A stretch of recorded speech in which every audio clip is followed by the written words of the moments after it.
I won't get written up, which I have been written up. But anyways, recently I had to go to a funeral, and I had to be in the helping of planning this funeral. So I went, and me and my mom's like, all have everything all like expensive and everything. She picks out the most expensive casket. And she goes, it'll look nice. And I'm like, but it's going in the ground. It's only gonna look nice for 2 fucking hours. So then here comes the funeral director, and he's gonna try to tell us why we should have this nice casket. And he goes, well, there's a lifetime guarantee. I'm like, whose? He's already dead. So instead of decorating the graves now, our family reunion is going to come and we are gonna dig them up every single year and make sure our guarantee is definitely worth it. How many guarantees do you think they've actually paid for? I bet not many. So, but then another grave story, which is always funny, but I was going in Cumberland, Rhode Island, driving by in this like residential neighborhood, and there was what was there? There was houses, a couple of trees, maybe a street, no stores in the area. And I look at this, here's this big, huge graveyard. Nice graveyard, but it's a graveyard. Out front is a huge sign, and the sign said, and this is a true story, overstock sale. Starting to wonder what the overstock was. Are these the new great, are these the caskets we just paid $5,000 for that has a lifetime guarantee? Or, anybody got a broken leg, need a FEMA? Collarbone, anybody? But anyways, so I'm here as a dealer.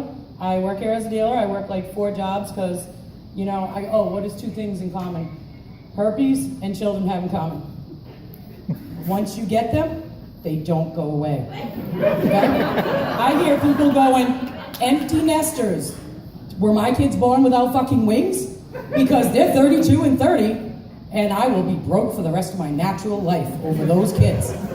So they either don't know how to fly, they were deformed at birth, and I wasn't told. But we will never be an empty nester. So I go to my mom's house, and she's like, how do you stay so happy with everything that goes on in your life?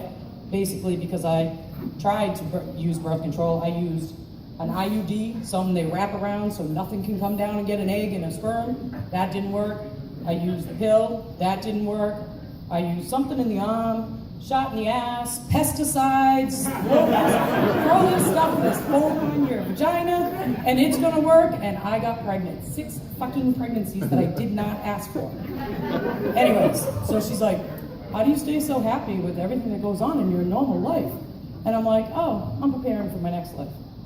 My next life, I'm going to be a 6-foot-tall Italian lesbian.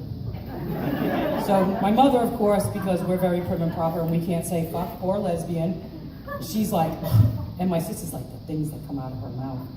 So anyway, so my girlfriend, who is a lesbian, but not my lesbian, I am clearly with him, but my girlfriend, she goes, I can still get pregnant, you know, and I'm like, yeah, but you have to work at it. All I had to do was get pregnant and take all this stuff, use pesticides and everything else, and I still had kids.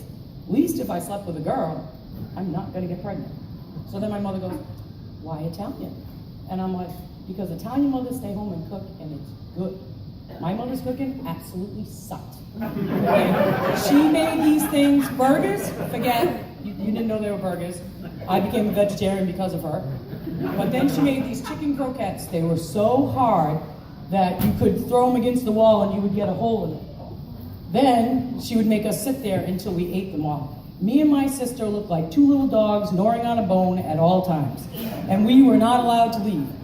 Recently, I ran into a chef out on the tables. And I said, what's in chicken croquettes? And he goes, everything you don't want to eat. Everything they normally throw away is in those chicken croquettes. That's what she wanted us to eat.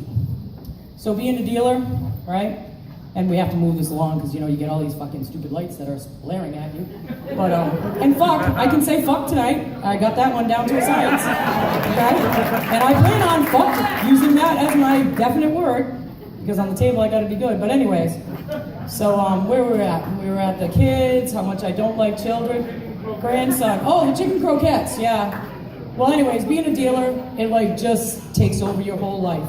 You know, you go out and you try to put on a hat, and obviously I have big hair. I have so much personality, it comes out in my hair. So I try to go out and I blow dry it flat and I put a fucking hat on and I'm walking through Walmart like this going, I'm not gonna look. And somebody goes, Erica! And my son goes, do you know everybody in Norwich? Do you know everybody in every state? But anyway, so you just go out and they say, what do you do for a living? I do everything else but a dealer. I am a case manager. I'm a PCA. I own my own store. I never admit to being a dealer. You go and pay the Walmart clerk and you go like this. She goes, oh, you deal at the casino? No, I'm just trying not to let you know that. 2 dealers after getting funky in the bed, doing the wild thing. Worse than 1 dealer doing the wild thing. Because we both get up and we're like, and it looks like we have some sort of, hand signals for that was good, bad, or different. But anyways, you guys, thank you so much. It's been fun. Have a great night. Thank you.